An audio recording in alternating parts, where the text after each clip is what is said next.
प्रिय बच्चों नमस्कार। मैं सीपी सर आज की क्लास में बहुपद पार्ट 2 बहुपद के अंतर्गत किसी बहुपद के शून्यांकों और गुणांकों में संबंध के बारे में अध्ययन करेंगे। पहला है बहुपद रेखिक बहुपद के शून्यांक और गुणांकों में संबंध। तो रेखिक बहुपद ax प्लस बी, जिसमें रेखिक बहुपद उसे कहते हैं जिसमें चर की घात 1 होती है।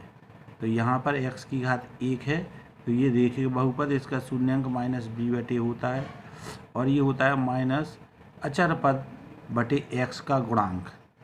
यानी जितनी सबसे बड़ी घात होती है x की उसको नीचे लिखते जाते हैं और जो बचा उसको क्रम से ऊपर लिखते जाते हैं। माइनस से चालू करते हैं, माइनस, फिर अगला प्लस, ऐसे आगे देखेंगे हम।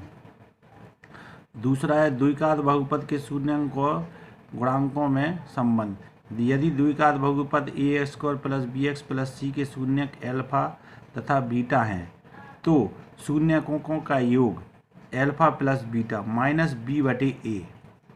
याद रखने का तरीका है कि माइनस बी बटे ए, यानी ए के बाद बी आ रहा है और ए इसके गुणांक चलेगा एक्स स्क्वायर, यानी बड़ी घात का गुणांक आपका नीचे लिखना पड़ेगा। माइनस से चालू करते हैं, फिर अगला प्लस होगा, योग चलता, फिर गुणनफल। तो माइनस एक्स का गुणांक बटे एक्स स्क्वायर का गुणांक। अगला है शून्यकों का गुणनफल। अब बी के बाद हमने बताया सी आ जाएगा 3, तो इसमें गुणा 1 2 3 ए बी सी। ए का गुणांक हमेशा नीचे रहेगा, जो एक्स स्क्वायर का गुणांक है वो हमेशा नीचे रहेगा और उसके बाद वाले क्रम से लिखते जाएंगे। माइनस से चालू, माइनस फिर प्लस, तो ये सूत्र हो गया माइनस एक्स का गुणांक बटे एक्स स्क्वायर और गुणनफल में अचर पद बटे एक्स स्क्वायर का गुणांक। तो ये याद करने का तरीका है, भूलेंगे नहीं आप। अब है त्रिघात बहुपद। त्रिघात बहुपद के शून्यकों और गुणांकों में संबंध। त्रिघात बहुपद का व्यापक रूप हम जानते हैं a x cube plus b x square plus c x plus d के शून्यक एल्फा बीटा तथा गामा है। तो शून्यकों का योग alpha plus beta plus gamma. हमने बताया ए के बाद क्या चालू होगा बी, तो माइनस बी बटे ए, इसका गुणांक हमेशा नीचे लिखा जाता है सबसे बड़ी घात का। तो वही माइनस एक्स स्क्वायर का गुणांक बटे एक्स क्यू। हमने बताया पहला माइनस फिर प्लस फिर माइनस। तो अब दो बार हमने शून्यक लेकर उनके गुणनफलों का योग alpha beta plus beta gamma plus gamma alpha, alpha beta फिर बीटा गामा फिर एल्फा गामा।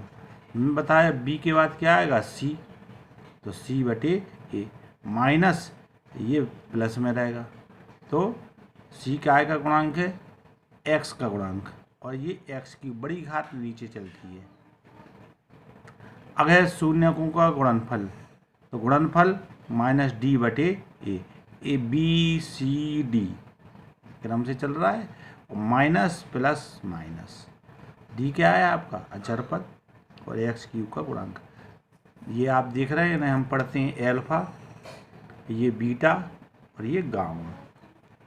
अब हम प्रश्नावली देखेंगे इनकी।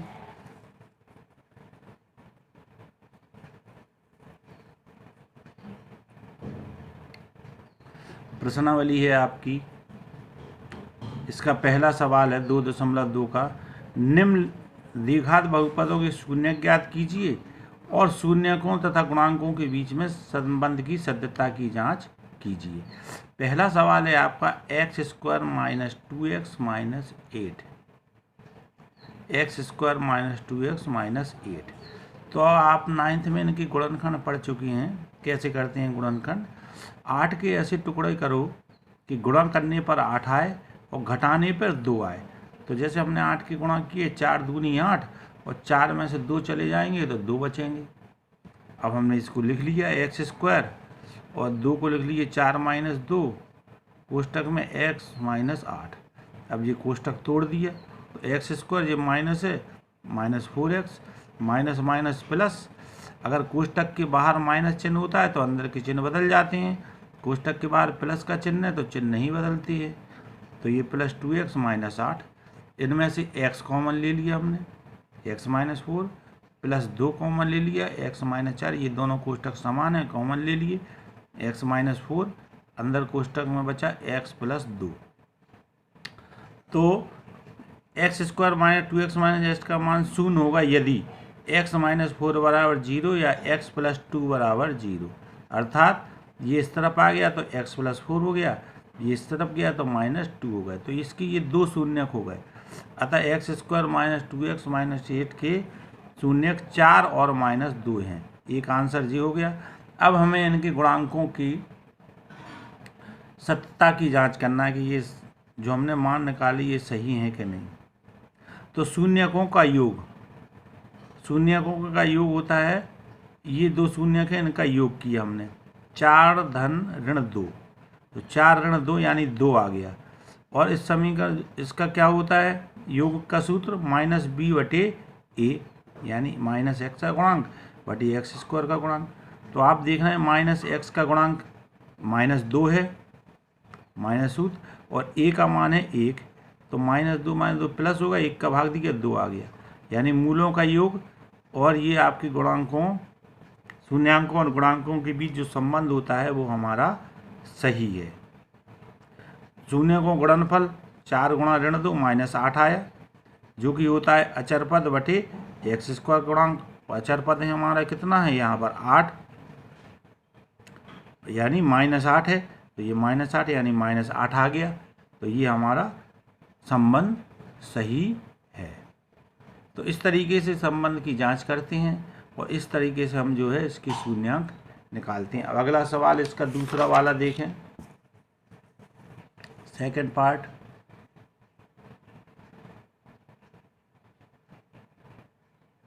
सेकंड पार्ट है 4s² माइनस 4s प्लस 1, ये s लिखा हुआ है, 4s² माइनस 4s प्लस 1। तो अब यहाँ पर कोई अंक लिखा रहता है तो इसका इसमें गुणा कर देते हैं। तो 4 1 में 4 का गुणा किया तो ये 4 एकम 4 आ गया। अब 4 के ऐसे टुकड़े करेंगे कि जोड़ने पे 2 आ जाए और गुणा करने पे 4, 2 दूनी 4, गुणा करने पे 2 धन 2 4 हो गए। ठीक है, अब इसको हमने लिख लिया 4s², ये माइनस का माइनस, 4 को लिख लिया 2 धन 2 कोष्टक बंद और 4 प्लस 1। हमने कहा आगे माइनस है कोष्टक के तो अंदर के चिन्ह बदल जाएंगे, तो 4s² minus 2s plus 1, 2s common ले लिए, 2s माइनस 1, यहाँ -1 कॉमन ले लिया, 2s जब कोई कॉमन नहीं आता है तो 1 कॉमन ले लेते हैं। यहाँ इसके बराबर चिन्ह बनाना होता है, अगर यहाँ पे प्लस है तो माइनस कॉमन ले लेंगे, अगर बन रहा है तो वैसे ही ले लेंगे। तो ये हो गया, तो ये 2s माइनस 1, यहाँ पे 2s माइनस 1 बचा, तो वही लिखेंगे हम कि 4s² माइनस 4s प्लस 1 का मान 0 होगा यदि 2s माइनस 1 बराबर 0 या 2s माइनस 1 बराबर 0, अर्थात s बराबर 1/2 और 1/2, यानी दोनों इसके शून्यक समान आ गए। तो ये इसके शून्यक हो गए हैं, आप देख रहे हैं। अब इनके बीच में संबंध की जांच करेंगे। शून्यकों का योगफल 1/2 1/2 यानी 1, और शून्यकों के योगफल का सूत्र क्या होता है -b/a, यानी s का गुणांक, यहाँ s का गुणांक -4 है और ये माइनस सूत्र का है, और a का गुणांक यहाँ पर s² का गुणांक है 4, 4 से 4, 4/4 आ गए, 4 से 4 गए 1, यहाँ से भी 1 आया, यहाँ से भी, यानी संबंध हमारा सही है। अब शून्यकों का गुणनफल देखें। शून्य का गुणनफल 1/2 1/2 1/4, और शून्य का गुणनफल का सूत्र क्या होता है अचर पद बटे x² गुणांक, यानी c/a, और c का मान यहाँ पे कितना है 1 और a का मान कितना है 1/4, यानी ये संबंध हमारा सही है, अतः संबंध सही है। अब इसके सवाल का तीसरा भाग,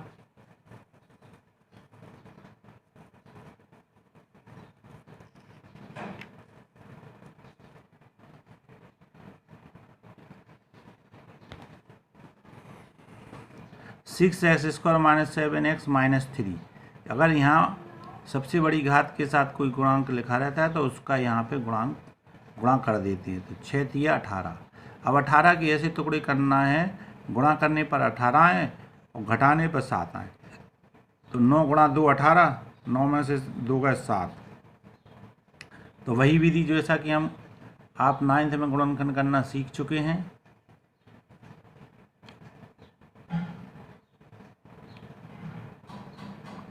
तो 6x² माइनस 7 को हमने लिख दिया 9 ऋण 2 और ये x माइनस, अब इसके अंदर बाहर माइनस है तो अंदर के चिन्ह बदल गए, 9x प्लस की 2x, इसमें से कॉमन आ गया 3x, 2x माइनस 3, इसमें से कोई कॉमन नहीं है तो 1 कॉमन ले लेंगे प्लस 1, क्योंकि माइनस अंदर है ही, चिन्ह हमें बदलना नहीं है इसलिए प्लस है में 2x माइनस 3, ये हो गया 2x माइनस 3, यहाँ बचा 3x plus 1। 6x² minus 7x minus 3 का मान 0 होगा यदि 2x माइनस 3 बराबर 0 या 3x प्लस 1 बराबर 0। तो ये हो गया, ये 3 इस तरफ आ गए, 2 नीचे आ जाएंगे तो 3/2 और ये -1 हो जाएगा, ये /3 हो जाएंगे तो -1/3। तो ये 2 शून्यक हो गए हैं, 3/2 और -1/3। अब इस शून्यकों का योग 3/2 प्लस -1/3, तो 3/2 -1/3, 6 लघुत्तम आ गए,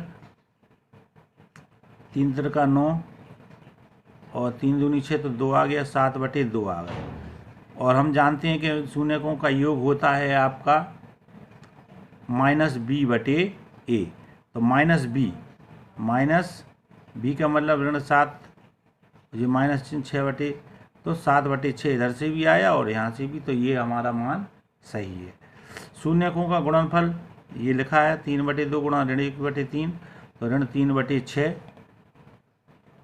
ऋण 3/6 आ गया, यानी जो गुणनफल का सूत्र होता है अचर पद बटे x² गुणा यानी c/a, c का मान है -3 और a का मान है 6, यानी ये यहाँ से सही आ गया हमारा, अतः संबंध सही है। अब इसका जो है थर्ड पार्ट हम देखेंगे।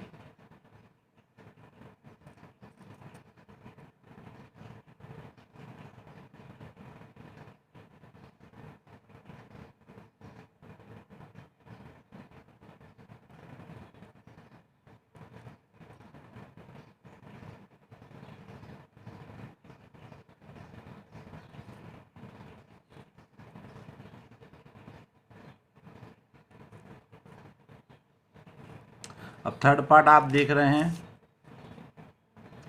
थर्ड पार्ट है इसका 4u² प्लस 8u।